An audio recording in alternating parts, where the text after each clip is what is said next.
It's pain to see that fellow human beings are not doing the right thing. They're just a reflection of the leaders. I see the society are not function as the normal.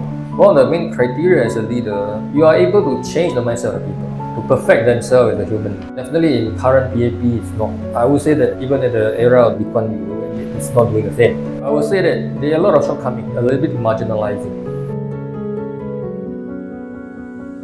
Welcome to the Hao Cast interview, Mr. Pang Hua. I'm very pleased to be able to speak to you, and I'm very pleased to be able to interview and to really understand who you are as a person and what are your ideals and what you believe in. Yeah, able to interview by Oscar. So, Mr. Pang, would you like to begin the interview? Yeah, sure. So let me first begin with my very first question. Can you describe who you are, what you do, and what made you begin teaching in the very first place? Yeah, for me, I will describe myself as somebody who seek out for the truth, to know what is the reality, the real. So yeah, as I said, it's a truth seeker. I'm a truth seeker. So I always want to know, dig up more truth in the real life. Okay, what is the real meaning of all this? So I get into teaching line. It's because when I was in secondary, usually I helped my friends and whenever they have difficulty in math. So to me, if I can make them understand and how to do it and how to go about it, and I feel very satisfied and it's very fulfilled for me lah. Yeah. So that's why I think I have a passion in teaching and I love to teaching right after I graduate. That is extremely respectable, Mr. Pang. Let me just ask a few more questions. What exactly do you teach? Where do you teach? Yeah, I teach mainly math and science in the center, U class teaching center. So over here I get to know a lot of students from China as well. They are all very smart, so it's a pleasure to teach them as well. Yeah, you mainly teach international students. So I'm actually proud to say to you guys, I'm not an international student. Well, I am right now. I'm studying in Hua International, but before I was actually a government student. So maybe we can talk a little bit about how we met. How we met? Yeah, that was how many years ago? That was many years ago. So I believe how we met was when you first joined U class, you joined as a math teacher, I believe. And me and Darren, which is my little brother, were actually messing around in the classroom, So we were like, we were drinking milk tea, and inside of the milk tea, there would be like some of these like pearls, right? So we would drink the pearl and we would shoot it all over the room, and I was just making a big mess of the room.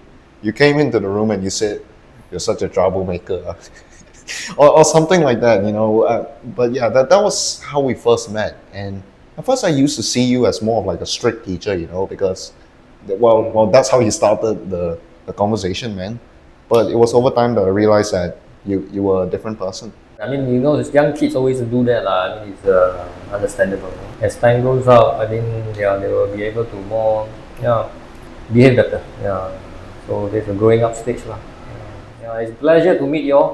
For how many years already? Yeah. So hopefully you gain a little bit from me as well, throughout the years. Absolutely. Would you like to move on to the second question, Mr. Pang? Yeah, sure. So my second question is, as a teacher, what matters to you more? Good grades or something deeper than that? I think grades, I would say grade is important in the sense when you need to go for your entrance exam and all this. The university, all these are important criteria, right? You can't get away from grade as well. But the thing is that grade should not define you as a person. The value system is more important. In real life, this is the value system. You have a good value system will bring you far. Not the grade. The grade will be grade is just a passport for you to enter to the workforce. The rest is your value system. Yeah, passport is a really interesting way to put it. So would you say that by having good grades, it gives you entrance, but what carries you the rest of your way is actually your value system? Yeah, exactly. For example, if you want to move up the ladder, you need the quality of leader, you need to think for your subordinate, how you can work as a team, things like that. If you're not able to have a proper, if you are more on a self-centered person, then eventually you won't get the people to support you. So you can't really raise up the rank. So there are a lot of other qualities you need.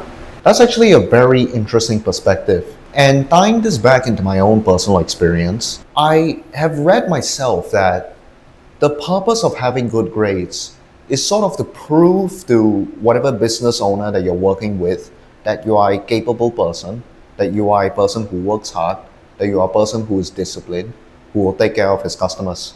So I guess that grades, in a way, they don't necessarily serve as an endpoint, more of an entry point to gain trust of the people that you want to communicate with. Yeah, exactly. So don't forget that. I mean, study is not your end journey. It's only the start only for your whole life. Would you like to move on to the third question? Yes. Yeah. So my third question is, you've mentioned the importance of helping people before, but what does helping people actually mean to you? As in, how do you help someone? When we say help, I mean that there's no template for you to say how you going to help. I mean, if you have a template, I think you are at the wrong path already. Because the essence of human being is that the connectedness, interconnectedness between people. When you see somebody fall down, it's a natural reaction for you to go and help them to lift them up. I mean, because we are just one. That's why you have that feeling. It's natural. So it's natural, and like anyone, you notice that even animals, your baby or elderly, it's a natural reaction for all. It's just that as time goes by, we lose that because we are all preoccupied with things in our mind, whether it's a phone or whatever things that block you. I mean, like example, if you have something in your mind, maybe it's your work or even your school, you have something that bother you, that blind you, and then you cannot see what is in front of you. So that's why you are not able to express yourself. Compassion is not something that how to do it. It's a natural reaction. So the only way I can say that you must be always aware and conscious. Conscious means that you know the fact that some people are not able to help other people because they are not conscious. So they don't see the surrounding. So they have things in their mind that actually blur them, not able to observe. Eventually, they don't manage to do what they're supposed to do. So if you say you want really have some template to help, first thing clear your mind at all time. At all time, when you are out there, walking around, you must make sure that you have crystal clear mind. This is important even though when you do your work, whether you are working, you are studying business. I mean, you have to have clear mind, right? If mind is not clear, you are not going to think. Mr. Pang, one thing I've noticed about you is you're almost never on your phone.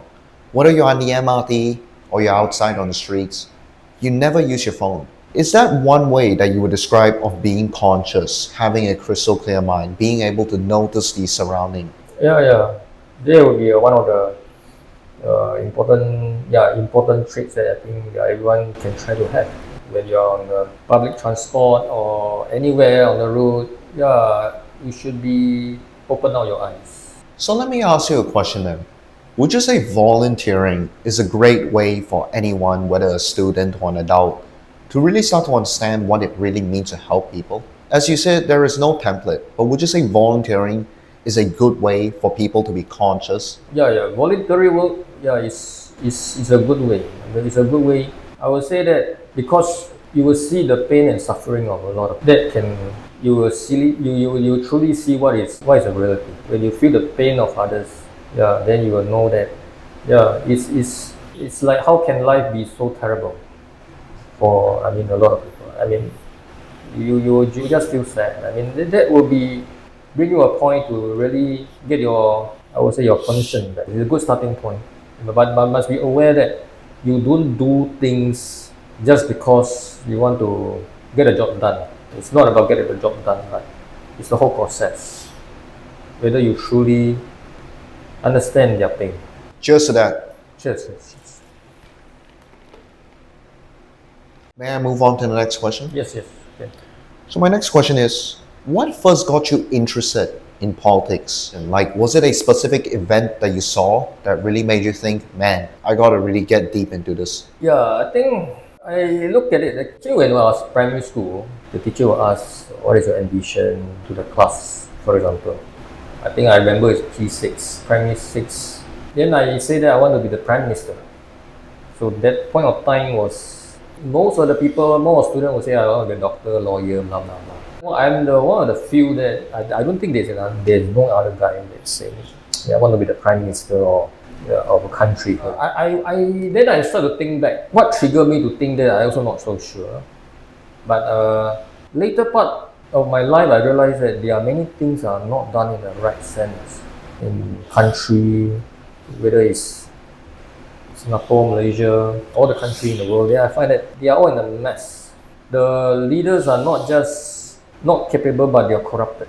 So capable is, if you have no capability, at least you don't corrupt. If you are corrupt and then you have no capability, I think that's the worst combination. So I feel that the people around, even the citizens, they don't behave as what they should be as well. So because if the leaders are not doing the right thing, the fellow citizens definitely will just follow them. So they are the role model. The leaders are role model. They're just the reflection of the leaders. That's why I see the society are not, I would say it's not function as per normal. So that's why I think my urge to be a leader, join politics is even stronger later part of my life. So yeah, it's just, it's pain to see that fellow human beings are not doing the right thing. What do you think of the current branch of the PAP? Do you think they're rectifying the wrong? Do you think they're doing what's right? Okay, I would say there are many aspects of. This question has a lot of aspects. Okay, there are two things. One thing, as I said, the leader. One of the main criteria as a leader, you are able to change the mindset of the people, become a better person, and also so it's like to perfect themselves as a human. So that is the job of a leader. So the job of a leader is to perfect the people that follow him to be the perfect human. That's for a right leader.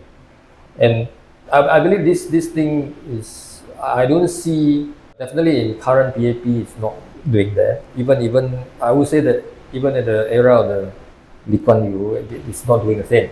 If you look at the second aspect as a leader, you need to, the policy that you have, because I think most of the time people were saying that the leader should be giving a good policy so that you can, you need to help the citizen to grow in a way, to sustain their life in a way that is, whether you call it monetary or resource and all this. Yeah, this is one aspect.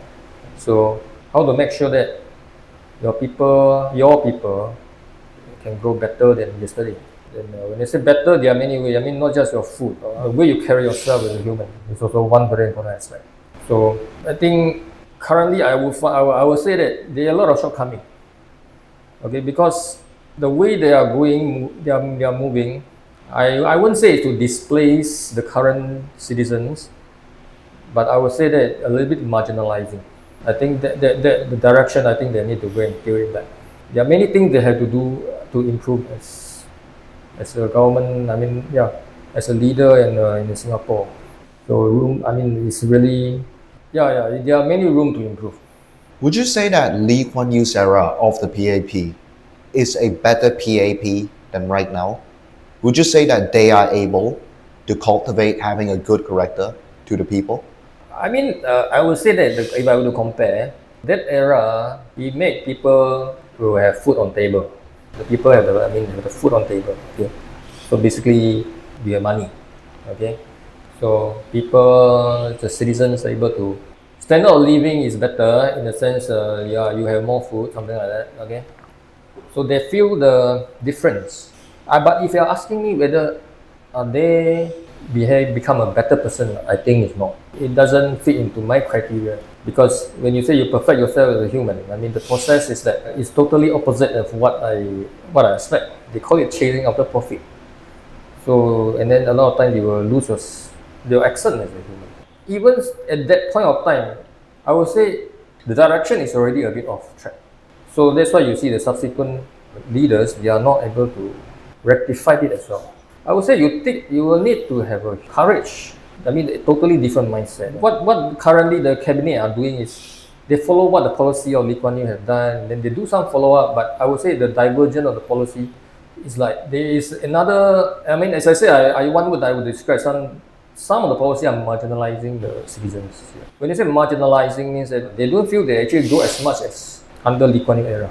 I would like to cut you off for a bit. As you know, in the past, we had the British colonization, we had the Japanese occupation. It was not a very pretty period in Singapore, separation of Malaysia, and most people, they couldn't even put food on the table. There was so much racial riots, people fighting, people killing each other. And I'm just saying that wouldn't you say you're expecting a bit too much of the Okay. PAP? Yes. Because they were able to stop the racial riots. They were able to put food on the table. They were able to become one of the best cities in the world. Wouldn't you say that that deserves some praise? Mr. Lee has done that way because at that point of time, Singapore is really in a poor state. It's a poor state. Again, basically poverty. I would say he did to an extent that help to eradicate poverty.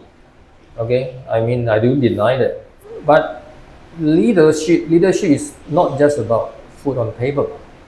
It's more than that. If you look at it, he could have done better in the years after he built the base for Singapore. He could immediately change gear a bit so that fast forward and then do the necessary. But we did achieve, like at least semi-achieve racial harmony. In the past, Singaporeans would often fight with Malaysians, and there would be all sorts of conflicts and murders. But we have achieved some sort of racial harmony now. Wouldn't you say that that is involved with having a good character? Even if the government did not directly teach it, the fact that they organized us into the same HDBs, made us go to the same schools. I mean, honestly speaking, the Indians in my school are usually the most popular students. We are a school with majority Chinese. Wouldn't you say that that kind of racial harmony couldn't have come unless the government took the right actions? Remember I mentioned it's perfection of human perfection, right? I mean, how you perfect as a human. So, okay, when you say you perfect your human means the way you carry yourself. I mean, if you are perfect human, definitely you will be able to treat other races as well as how you treat for your own races. So, I mean, I don't deny that there's a racial harmony over here, but the thing is that the things are not done in a way, I would say it's a bit artificial. Means that in true essence, they are not as perfect human as what people should be expecting. You have to be achieve a true, I mean, you have to be when you say true racial harmony means, I mean, everyone really treat everyone. This is not done by, you put the people into same HDB. These are all the things, you can do all these things, but it's not in the, you have to do in the essence of educating. I mean, how to make them think. Not just putting random people around, then everything will just fix. This is not you have to make them, the people think. That's what I say. So my next question is, do you ever see yourself joining politics? Or would you be more of an observer for now? Yeah, I mean, the politics, I think I'll be joining politics. I mean, definitely I know that it will be my end journey. How I look at myself. I mean, I believe it's beyond, okay, in the future, the chaos around there is coming. I believe we need a global leader, actually. I mean, you know that we are in a globalized world. Eventually, there will be you need a global leader as well. And to really establish the real peace in the world. It's not the peace that is, I would say that is artificially built. I mean, even though the peace we have in the past 60 over years is just a mutual, you can say mutual benefit or mutual economic benefit between countries, which is not the real essence of what peace is.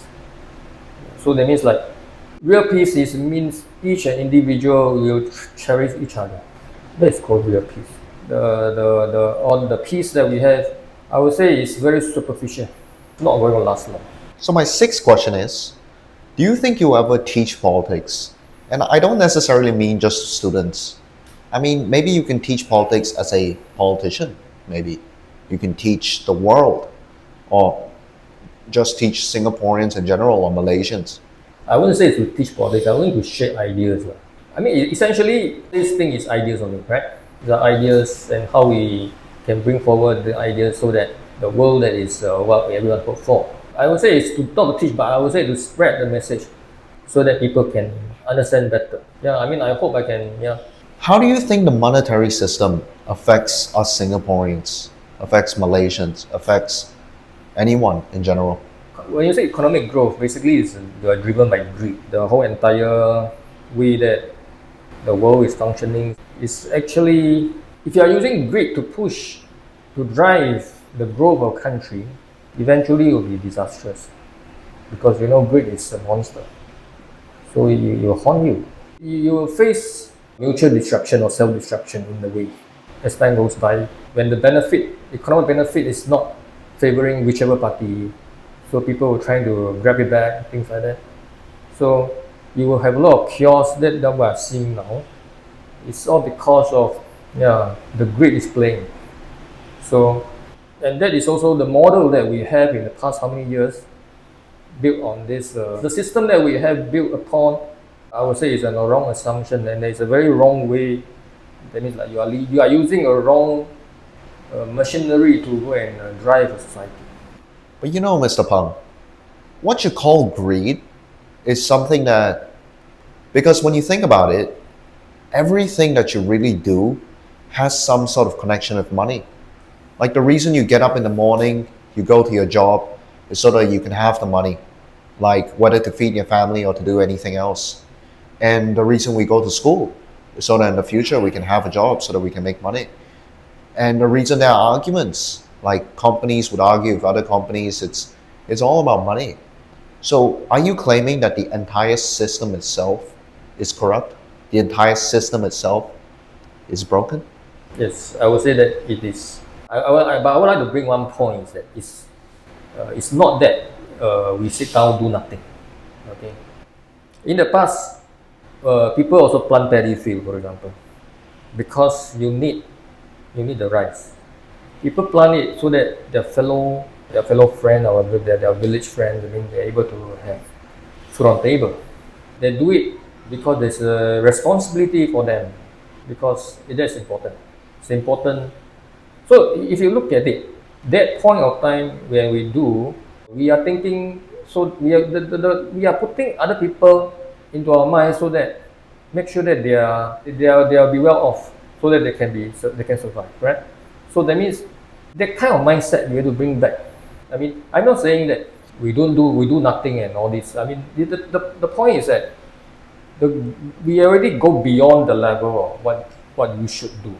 Okay, if you are thinking of a system, it should not be like ripping off others to your own benefit, and then in order to your own self survival.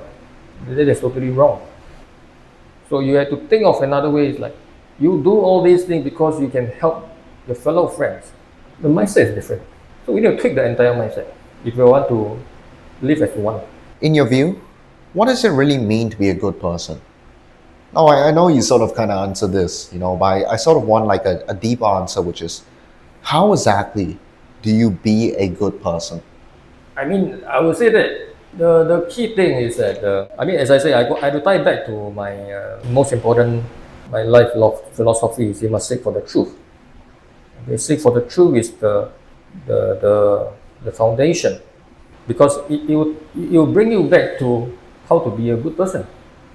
Because the truth itself will tell you all the things you need. So it's constant checking, finding out, digging up the truth of the life.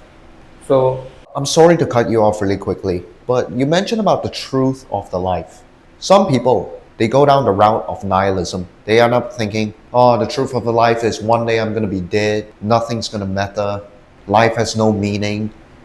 And some people, that's how they interpret the truth of the life. Would you say the truth of life is nihilism? No. When I say, remember I mentioned that one united people. So when I say one united people means what? When you say, the word te means there's a stroke is one, and then the other one is a heart, right? So basically, that signifies that if you can treat every individual, not just a human race, animal as one. Okay, if you can reach that means your heart is big enough to take them all in. Okay, because when you do that, you will always consider other people as you can call it considerate. You know that they are difficulty. You will try to best to make sure you can help to maneuver their difficulty. So if everyone can do that, okay, when we really achieve that world that we call it, again, the ideal one united world, okay, I would say you will reach half of what is the truth. So it's totally different as what you said just now. I mentioned that you isolate yourself, go to the cave, for example. I would say that there are two aspects. You have to understand that it's a step-by-step process. You need to achieve the one united world first before you can understand another aspect of the reality as well. You cannot jump step. I mean, there are people who, as what you mentioned, you can say that they are living their own world. What you call it, Maoism, is it? Nihilism. Okay. So essentially, nihilism is the belief that there is no real meaning to live, like there's no real purpose as of why we're here. And most people that are nihilistic, they end up believing that, okay, since I'm here and there's no real reason for me, let me just be hedonistic. Let me just indulge in pleasure, and like life doesn't matter. I would say that it's. I know that there are some. I would say it's a wrong way of doing, wrong way of looking at things. As I said, the only when you truly achieve unitedness of all, then you will understand. Yeah. I mean, you understand deeper meaning. So, Mr. Pang, my ninth question is, how do you help your students develop a good character while maintaining good academic results? How do you balance the two? I mean, I would say that it's. I always mention one thing is that character is your prerequisite. Last time I used to teach in a classroom setting, so there are many students. So you notice that one thing is that I will try to inculcate a culture of people helping each other as well. I mean, your friend next to you, some difficulty, then we help each other. They kind of cultivate this kind of atmosphere for them, and then whenever there's one guy doing something wrong, I mean, I won't directly go and scold them, but in a way, some action here and there, I will tell them, they will eventually realize that they will try to get off their bad habit, and so it's in the process to perfect themselves. Make sure that get rid of the bad thing that they have. So all this can be done even though I'm just teaching math and science. So it's like, although the subject is this math and science, but the whole process, the learning process, is already trying to inculcate certain character development. So you will feel that you will be it's a nice atmosphere. The student also will appreciate it as well. So they will learn and grow. I think in a way that is balancing. But I would say that eventually character is still to come. It's your prerequisite. My last and final question to you, Mr. Pang, is how can someone perfect themselves? How can someone claim that they are perfect without trapping themselves? So this is a very important question because I believe Adolf Hitler, he believed he was perfect as well. But guess what? He's the complete opposite. And it is almost like thinking you're perfect yourself is a moral trap. So how can you be perfect and know you're perfect without trapping yourself, without falling into a trap? So perfection means all the bad thought has to be get rid. Any instant of bad thought you come into your mind, you must utterly reject it. That's the process of perfection. So you have to, if you say you want, this one is to be practiced as time goes by. Every day is that means that you have to inculcate into your everyday life. Any instant of bad thought, you have to reject it. Once you can reject all the badness in you, slowly your goodness will surface. So the reason people are not able to, you can call it, become a good person or whatsoever, is they never reject the bad. So that's why I say it's not to become a good person, but it's to reject the bad, because the good is always in you. The moment that you are trying to come out, try to be saying that this is called good, this or blah blah blah, and you are already trapping yourself, because there's no such thing called good. There's only one such thing to get rid of the bad. Make sure that there's no any bad in you. You have to throw away. But I actually have a very weird question. It's almost like a paradox. It's like, if let's say I were to get rid of all of my bad thoughts and I think, wow, I'm truly perfect. That is when you realize that you still have one bad thought left. which is the fact that you believe in your own perfection, which is something that many people end up trapping themselves with. Because Yeah. I feel like the chase of perfection itself is a bad thought. I would say that eventually, when you do, and then at the end stage of it is that you don't even know you are doing it. There's no such thought of getting rid of that thought. It's already you already get into the stage whereby, yeah, you can say that. So those people who are really good, they never claim they are good. So they already reach a level whereby there's no such thought in them. Yeah. So that will be the end stage of, yeah, if you have achieved it successfully. So before we end off for today, I'm going to give you some questions and you are going to answer as quickly as possible, but you have to only answer with one word. You cannot answer with more than one word. So my first question is math or science? Science, My next question is teaching or learning? teaching, My third question is strict or lenient? lenient. My fourth question is give me one word to describe your teaching style. One word, teaching style, freestyle. Okay, my fifth question is give me one word to describe yourself. Truth. Mr. Ban, I thank you for spending your time here today, and I thank you for sharing your thoughts so truthfully and honestly. And I think there's a lot that students like me can learn from the ideas that you have presented here today. And I think we can learn that life itself isn't just about academics. It is about how we think about people and society. So I thank you very much for allowing me to interview you, Mr. Pan, Yes. Mr. PH. I'm very honored to be interviewed by Mr. Oscar. Put up a lot of effort as well throughout this interview as well. I really appreciate this, the hard work and the effort that you put in. I'm very glad that we could speak. I'm very glad that we could really dive deep into your thoughts and your ideology.